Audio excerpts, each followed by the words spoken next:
Welcome back to the channel. This is Pocket Priorities. I am doing a quick video here to test two things. One, higher video quality. Sorry about my first video. That video quality was surprising me. I did not expect it to be so unclear. So hopefully this is better here today. I'll see how this turns out. Second was, I started up the channel and it motivated me to go check through my drawers because this is the knife I referenced in the first video that I've been missing. That kind of drove me back to starting to buy a bunch of knives again. And, if you saw in the first video, I have not been shy about buying knives lately. It's been me and a journey to find really fun knives and some really good pocket carry knives for EDC. And this is the one that disappeared on me that kind of took me there. And I'd already gotten back into the Victorinox and the Wenger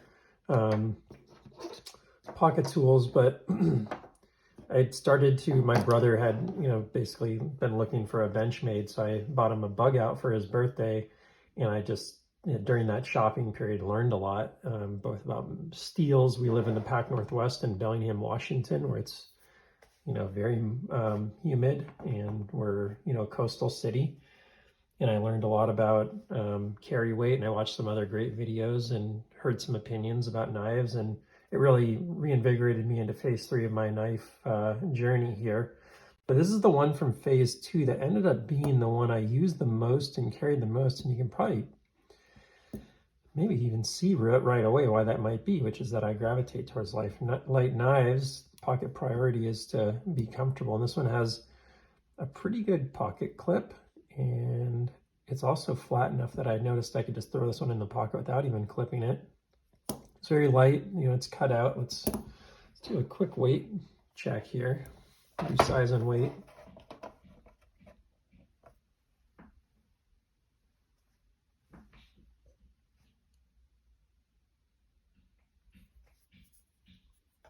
And so that in grams and ounces, 2.78 ounces, so reasonably light. I mean, you're talking about within an ounce of the most expensive lightweight knives that are out there, right? Sorry, bear with me one sec here. Close out the power warning here on the camera. Hopefully that stayed clear. So, relatively lightweight, like you're talking much lighter than a Demco, 80 20.5. Talking probably really similar to a Wee Banter, right? Oh, almost exactly the same, like within 1/10 of an ounce, right? Not as light as something like the Hogue Deca with Magna Cut and Rivalry. Certainly not as light as my Benchmade Bugout Mini. I also have Bugout, but the Hogue Deca is kind of playing that role for today. And about similar to the Civivi Elementum, which was the first one I got during this second phase of getting back into collecting knives. It's very similar, but much cheaper. This is a much less expensive knife than any of these. Even the Civivi is a luxury knife by comparison. So we're going to do a couple things on the video today. We're going to just kind of look at this. Why did it become such a go-to for me, and examine it. We're going to also pull out some of the knives from that same phase of purchasing and collecting. So some like this pretty Browning Model 518.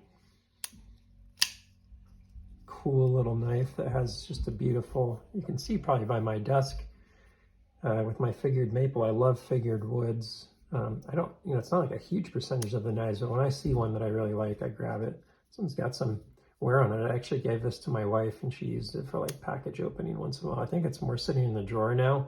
She's kind of become a scissors woman, but I'm working on that. We'll see if I can turn her, get her onto the knife train. There's on the extreme end, I don't feel like this came from, most of the knives from this phase of my journey were like Big 5. I don't think this Fury was Big 5. I think one of my friends that's like very tactical gun guy maybe gave me this, like a glass breaker and stuff. This thing is a beast in the hand. This is not a pocket carry. It's auto assist opening.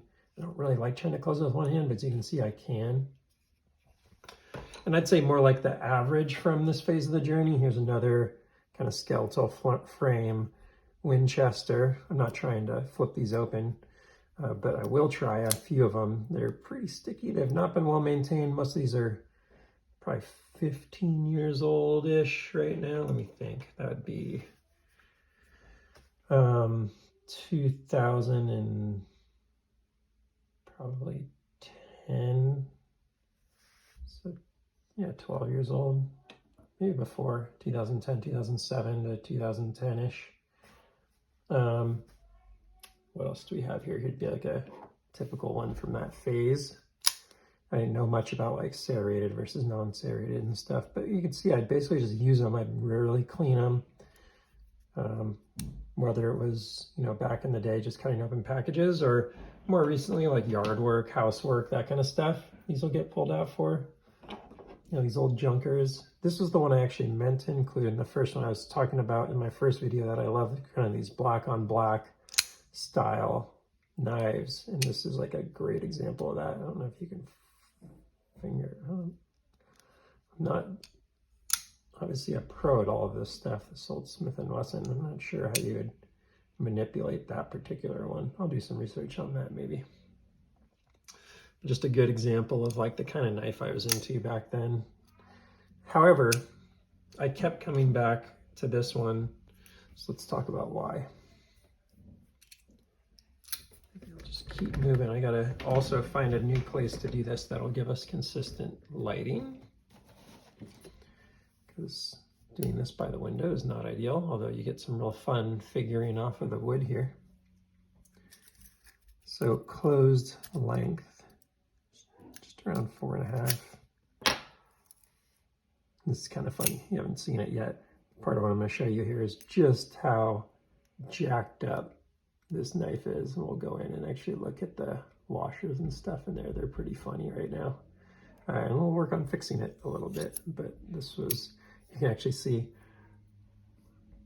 just how far off that thing is from being in good shape. I mean, it is really touching the side, literally scraping along the side here. So I didn't know anything about knives back then, and this thing took a beating because of that. So that's pretty funny.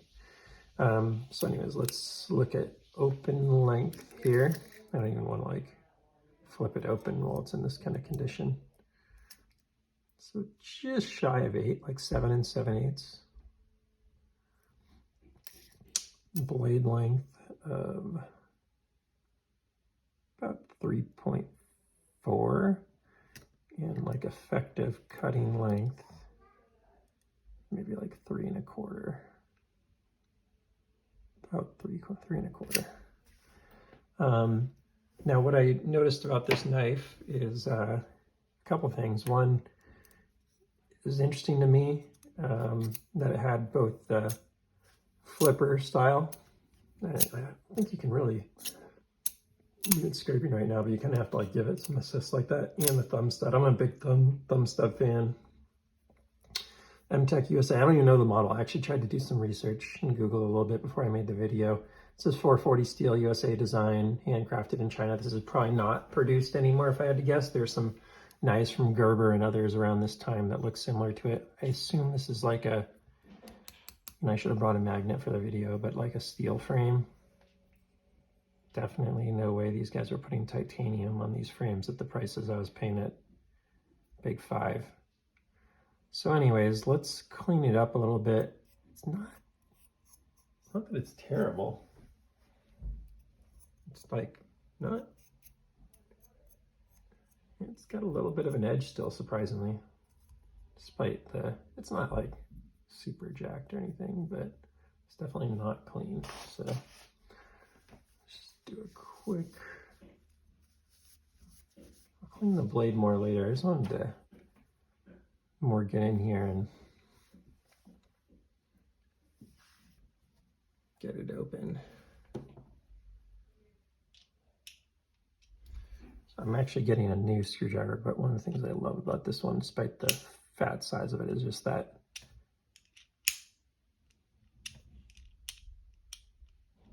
confirmation you get when that thing clicks closed.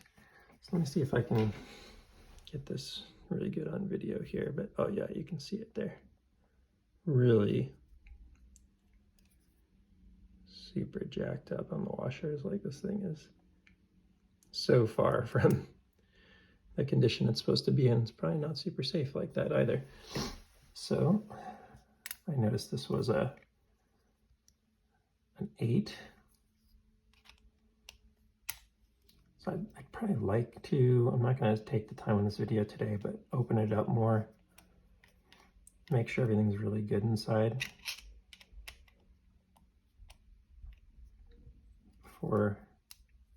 Oh, look at that. That actually was better than I expected. It's solid. It's definitely not straight still. Are these look like they're T6? I think those are probably, oh wow. That one's completely missing a screw. That does not help. That's funny. Didn't even notice that. So maybe I can find that, but let's see how close we can get on this to straight here, if at all. Oh yeah, perfectly centered there once I really cranked it down. I don't know if it'll still open. Nope. So we're gonna have to do some work on this. It's gonna need some TLC to be usable again. I mean, the fact is it's usable if you open it up a little bit, but not at the same, it's not straight. You can really see how quickly that centers and comes back off center. Let me crank that. So this thing's gonna need a little bit of work off camera, but I'll work on trying to get it back into a really nice condition. Because it is a cool little knife and it gets the job done. It's pretty solid. Pretty solid still. So that's kind of one of the knives I kind of gravitated towards. Hear that bouncing around. These are very low quality, but at the same time there is some quality to it. Like, it doesn't feel bad in the hand. You could totally use this effectively. It doesn't have any jimping or anything like that, but it looks like getting maybe like I think like a 40%. Sometimes it's easier to open it up and look on that side. Actually, like maybe like a 50% lock on there, maybe more. It's really looks like it's locking really well. So fun one, short video here. Just wanted to see if we can get that thing back into a bit of working order, and it will work as it is. I just, I personally don't really care for it when it's way off center. It's not how it's designed. I think what's happening there now that I'm looking at it is this is pushing it over. So part of it, it looks like it's maybe even more than 50%, maybe like 60%. So this is probably needs to get bent back a little bit or something if I can. And then once that's more in a correct position, this will probably be a bit more off. But yeah, that's really pushing the blade over to the side. It could just be a design flaw. I'd have to like go look at it when I have a little more time. Open it all the way up and go through it. So, just a throwback there from that phase 2. I have a ton of Spydercos in the mail. I'm super excited to review over the next week or so. This is going to be neat because it's someone like myself that's got, decades of knife experience and, a decent amount of recent experience that's, used a lot of these modern knives like the Bugout, like the Deca, these Axis lock, and I think it's called the Able lock. I can't remember the one on here. The Demcos with the Shark lock, the Civivi. Went off the screen here. And something like the Wee Banter, Nice little liner lock. I've used a lot of these really great knives, and I'll get to go have a Spyderco experience for the first time after decades of knives. It's kind of weird. I've just always gravitated away from it. I don't know if it was the style or what, but I've been watching a lot of Metal Complex and others that just love that knife. And I finally decided, okay, I'm going to get a bunch of them and do some reviews on them. So we'll see how that goes. Well, I hope you enjoyed this latest video. Please like and subscribe if so, even if you just found that it was a little bit entertaining, or if you just want to get on here and educate me, that's fine too. Feel free to comment. That all helps. Thanks, and I'll see you on the next one. Have a good one.